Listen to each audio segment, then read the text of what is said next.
Our July MLB video streak was snapped on Saturday night as the Philadelphia Phillies fell short against the Atlanta Braves, but we're still 4-1 on the month, and we look to get back on track today in a showdown between the Atlanta Braves and the Arizona Diamondbacks, where we have a money-making opportunity on a total today.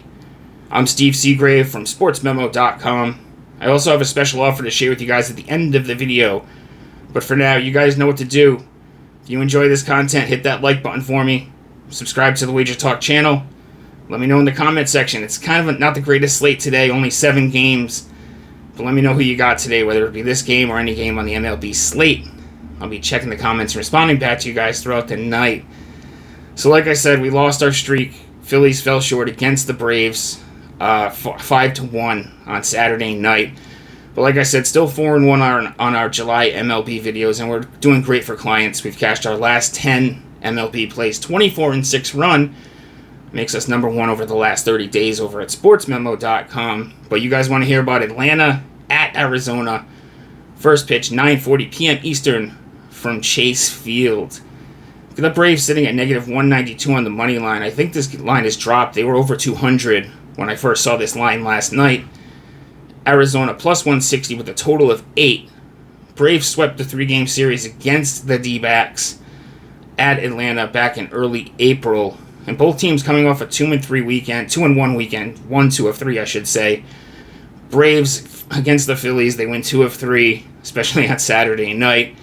On the other side of things, though, Dbacks, they take 2 of 3 of San Diego, and we had the over in every game of that series. San Diego's become a launching pad, and when these two teams meet up, it's runs galore. So we took the over and cash. That was a big part of our winning streak, was that series between the Padres and the Diamondbacks. Today, though, Chris Sale, we got total polar opposites here. Got the veteran lefty Chris Sale going against the right-handed Yilber Diaz making his first MLB start. Sale has been amazing. 11-3 record, 2.71, and an amazing ERA, and an amazing 0.91 whip. He's been great all year long, and really his only poor starts have really been against like Oakland and I think it was Miami that got to him too. Other than that, though, amazingly, it was those lineups that beat him up. But he's been spot on. He just threw last outing. He had 6 innings pitched, only 1 earned run allowed against the San Francisco Giants. He's the overwhelming favorite right now to win Comeback Player of the Year in the National League, and he's number 2 behind Wheeler in the Cy Young for the NL as well. He did face the Dbacks in that series.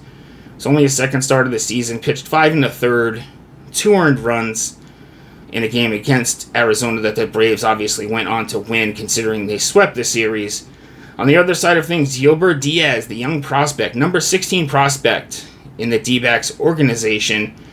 Sounds like he's a strikeout guy. Haven't seen much of him, obviously, at the major league level. This is his first outing whatsoever, relief or starting, at the major league level, and he gets a decent matchup against the Braves, who, despite beating up on the Phillies, they've struggled against right-handed pitching.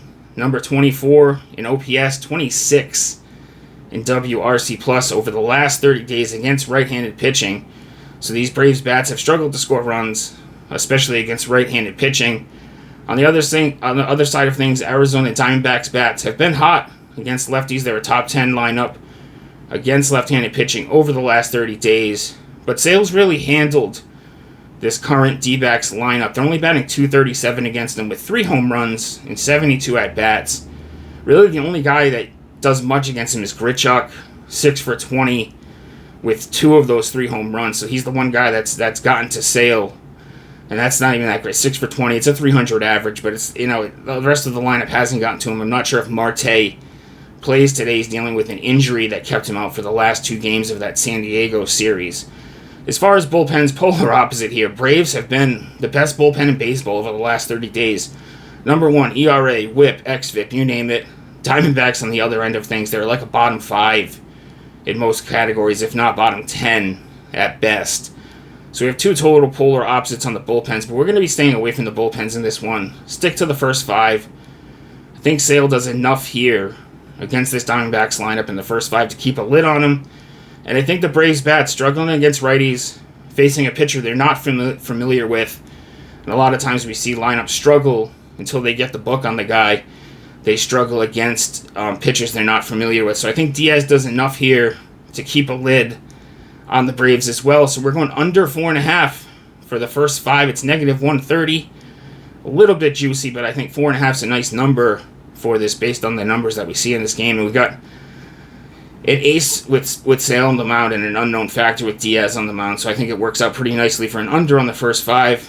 Guys, I got to tell you about the deal we're running at Sports Memo. You get 30 days all access for less than $6 a day. It's about the best deal you're going to see over at sportsmemo.com. Get that 30-day pack for $179. Includes all sports. For me, it's MLB, WNBA, and right now you'd actually get a couple NFL preseason games if I end up being in action on those particular games. But like I said, I've been on fire in the MLB. 10-0 run, 24-6 last 30 plays. Number 1 the last 30 days, but unfortunately, I just didn't see anything on the board that I liked enough today. I'm taking a pass. I rarely take a pass on an MLB slate, but only 7 games on the board today. I didn't see anything I liked. I'm not forcing anything.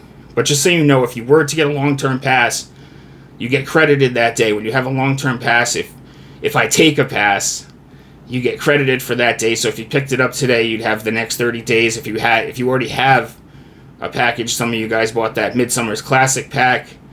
Some of you guys did the 7 for 7 deal, whatever it may be. If you have a long-term pass, when we take a pass, you get that day credited to your account so you don't miss out on any action.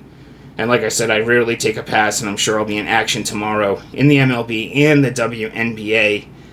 There'll be a link attached for my action. There'll be a link attached to the video. I have free plays over at Sports Memo and Twitter at StevesBook22 on a daily basis. If you guys enjoy the content, hit that like button for me on the way out and subscribe to the channel. Good luck. Enjoy the games. I'll see you tomorrow.